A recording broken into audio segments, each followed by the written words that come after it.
Coming up on After the Whistle, it's National Women in Sports Day, and we highlight multiple girls basketball teams that hit the court this week. Plus, a Center County wrestling team wins a district championship for the first time in 6 years.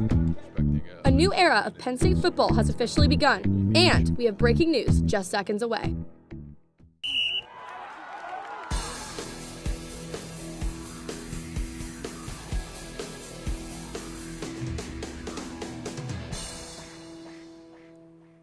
Yes, we begin tonight with breaking news. I'm Bailey Toporser. Penn State hockey player Gavin McKenna has been charged following an alleged assault that occurred Saturday night in downtown State College. And I'm Sophia Caruso.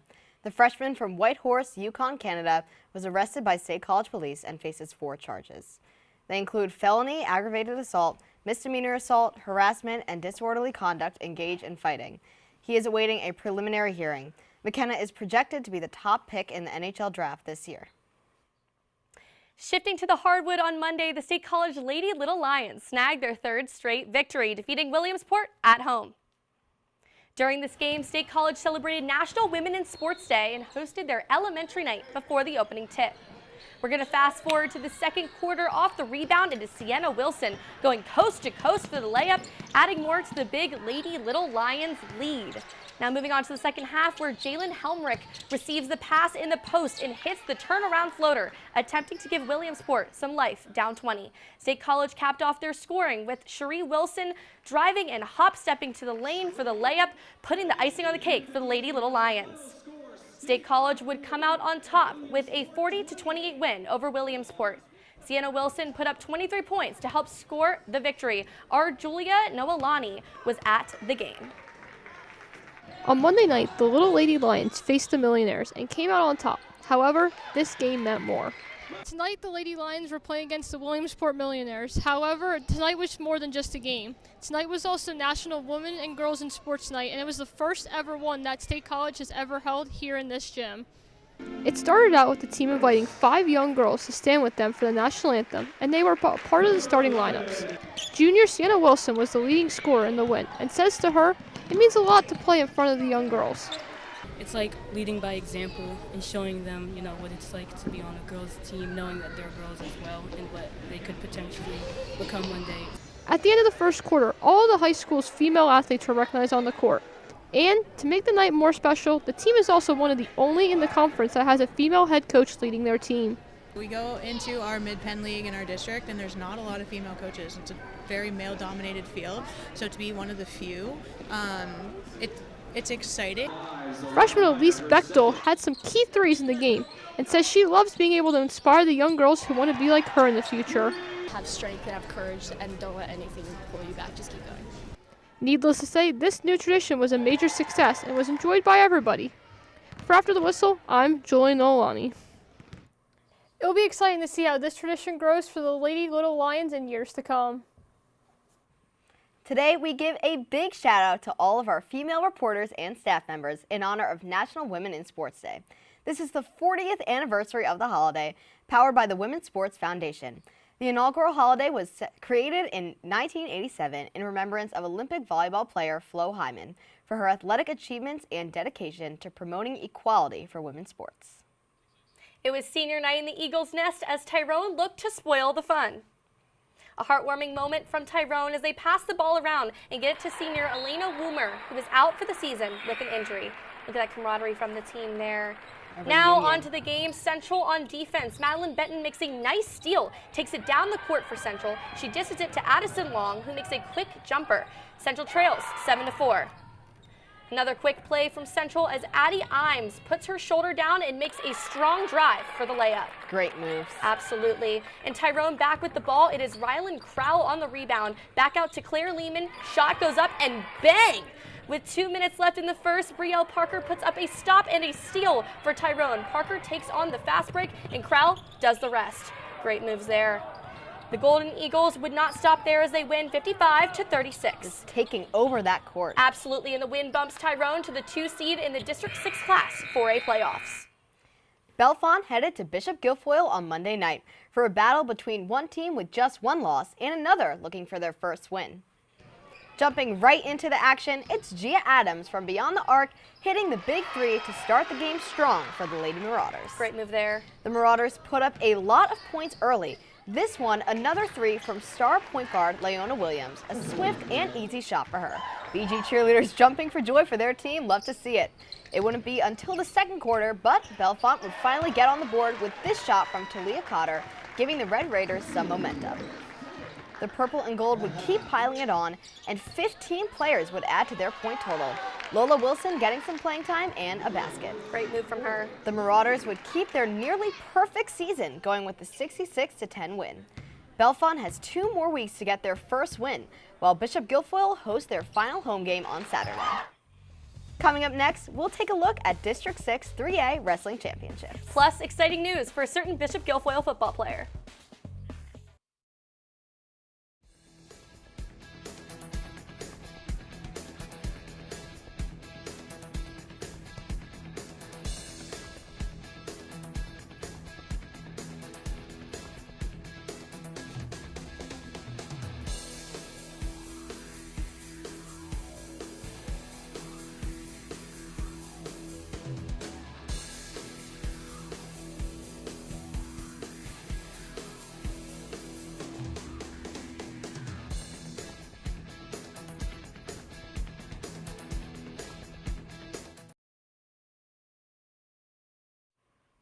Bishop Guilfoyle's standout football player, Jake Kissel, announced on Monday his commitment to Villanova University. Kissel played a crucial role in helping BG capture the 1A state championship in 2024, and this year earned our MVP award for his senior season. He joins Villanova's roster as a linebacker.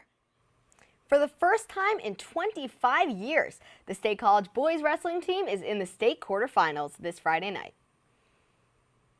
The Little Lions beat Selinsgrove last night to advance.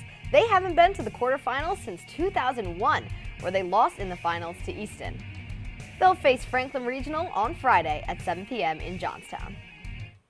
Now, let's go back to the District Tournament 3A Finals last weekend, where State College bested Altoona at Central Mountain to make it to Team States.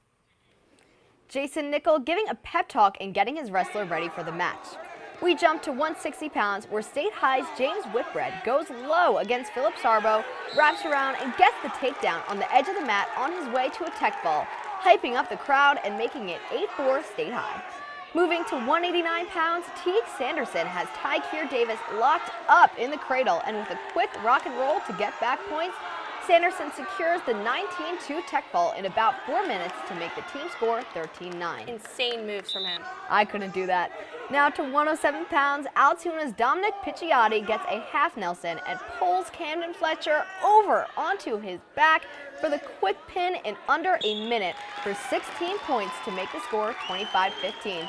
Giving it his all to help Altoona in the tournament, but he's making it look easy. Real talent there. Absolutely. Despite forfeiting the final 3 matches, State College got the 34-33 win. This victory earned State College the District 6 title for the first time since 2020. 2 top 6 teams in Class 3A faced off last night when Westmont Hilltop traveled to Bishop Guilfoyle. We start in the first quarter, where Brock Bowles gets the feed down low and banks it to start the scoring for the Hilltoppers. It's insane. Now in the second quarter, Tyler Leitner comes up with the steal, and the ball ends up with Troy Ruggery, who hits the reverse layup. Good ball movement there. Absolutely. Still, the second quarter, it's Ruggery again, who drives the lane and hits the floater to send the BG crowd into a frenzy for their team.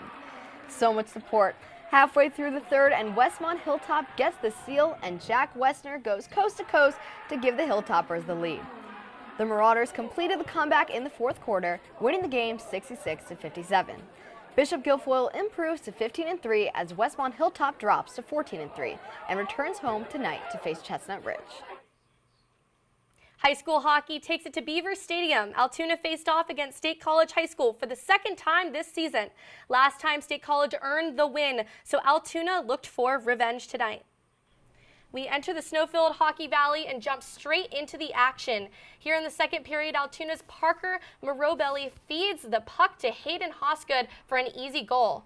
Going into the third period, tie game, and it is in the hands of Chase Christie, who flies down the ice and breaks this game open for the Mountain Lions. You can just feel the team energy. This is such a special night for them. Absolutely, and they would not stop there as Owen Wastovich patted on another goal off the feed from Chase Christie late in the third period.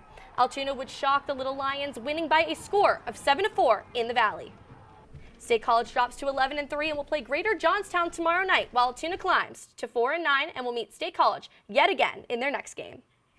Coming up, the Matt Campbell era officially starts in Happy Valley. But before that, here's some upcoming matchups across District 6.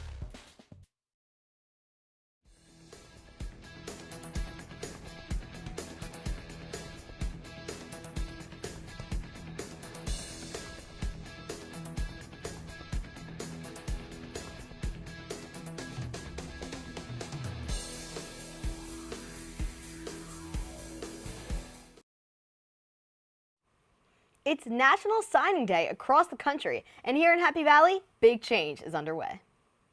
Head coach Matt Campbell took to the podium this afternoon. Owen Camaros has more.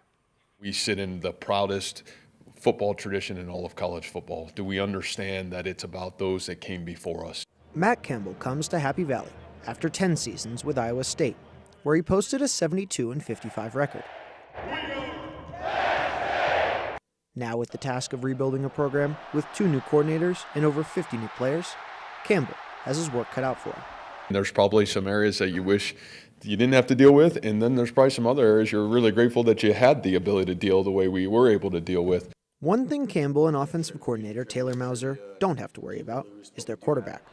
Rocco Becht followed both of them from Iowa State. I have a daughter. If she marries someone like Rocco, it'd be the win of the century. Last season, Becht threw for 2,500 yards and 16 touchdowns. In mid-December, the redshirt senior had surgery on his non-throwing shoulder to fix a torn labrum. He played his final 6 games of the 2025 season with the injury. He's as tough and as competitive as any football player I've been around. Penn State came into last year with national championship aspirations. This year, Campbell's goals are more grounded. We only get 12 guaranteed Saturdays in college football. And you have to use all your resources to understand what it means to be your best. For After the Whistle, I'm Owen Camaros.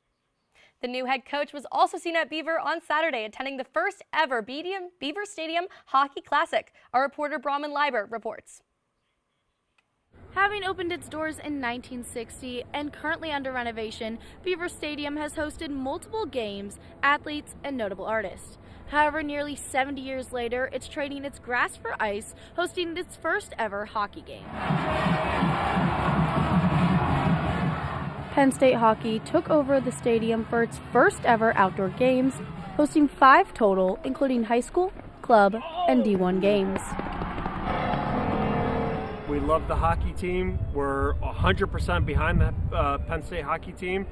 Want to see them win the national championship. Single-digit temperatures didn't keep fans away. Doesn't matter. Cold weather doesn't matter. This is hockey territory. Penn State hockey doesn't care about the weather. No. Was it cold? No, we didn't notice that. The historic transformation didn't come without challenges, especially when it came to the ice.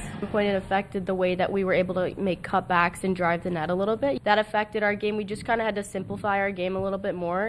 Again, I'm not a scientist, but I believe the sun didn't help like those corners in that end, and like a chunk of the ice came out, and so they were using snow, dry freeze to keep it playable. The effort to make it happen was all hands on deck. And like Pat Kraft's got a shovel, and he's shoveling snow down the chutes. It was bigger and more vast than I imagined. Just never thought that I would be able to be on a hockey rink in that kind of atmosphere. Despite the men's 5-4 overtime loss to Michigan State, men's head coach Guy Godowski was still grateful. It's hard to feel negative because of the loss, because this was such an amazing experience. With more than 74,000 attending, it was the second largest crowd in college hockey history. And the women set their own program record for attendance in their 3-0 win over Robert Morris. For After the Whistle, I'm Bronwyn Leiber.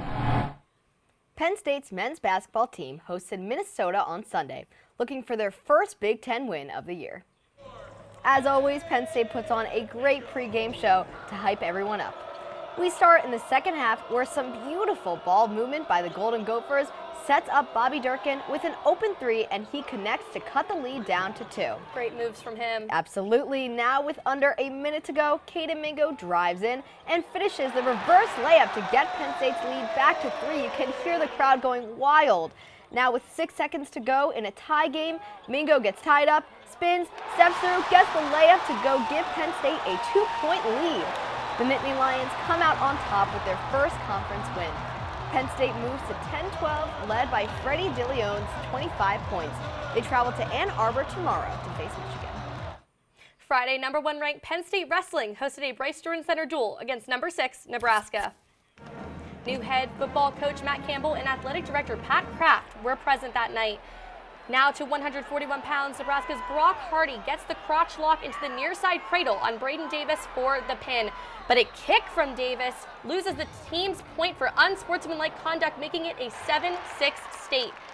Next is 165 pounds, and Mitchell Messenbrick drops Nebraska's LJ Orejo and wraps for an easy 3-point. Later on, Messenbrick would finish the job with a tech fall, showing some flair and emotion to make it 15-9. I would not be able to do that. Me either. And off to 197 pounds, Josh Barr shelves the leg of Camden McDaniel and twists around him for the takedown. Later in the period, Barr on the edge of the mat drags McDaniel back down as hard as he can, driving for his legs and getting the 3 is on the edge as he would win by 21-9 by major decision.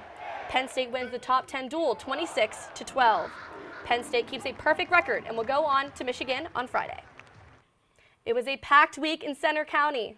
It would be impossible for me to pick out just 3 top plays, but luckily Edison Palumbi is in the studio with his.